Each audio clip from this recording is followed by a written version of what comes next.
The cities of refuge pointed to what the book of Hebrews magnifies. One is coming who is greater than the angels, who's greater than the law, who's greater than Moses, who's greater than the priesthood or the system. He's greater than anyone or anything you've ever trusted, believed, or hoped in. One is coming who is better, and he is ours. So why are we City of Refuge? Because we are a people who have received mercy, and so we must be merciful. We are a people who have been forgiven much, and so we must love much. We are a people who have been protected, so we must learn to protect. A people who have been given a safe place, so we must be a safe place. A people who have been redeemed, so we must join the work of redemption. We are a people who live from what we've been given by leading others to the one who gives all good things. A people who have been given Jesus, and so we give ourselves to Jesus and to others for Jesus.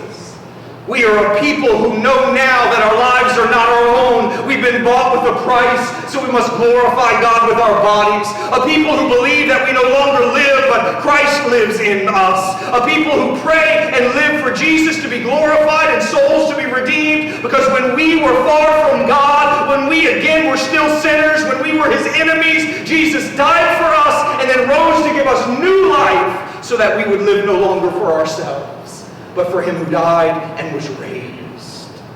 We live that way by loving him through loving others the way that he has loved us. Some of this is simplistic. Some of this may not feel practical enough for some of you, but we are City of Refuge because everybody needs a place to run.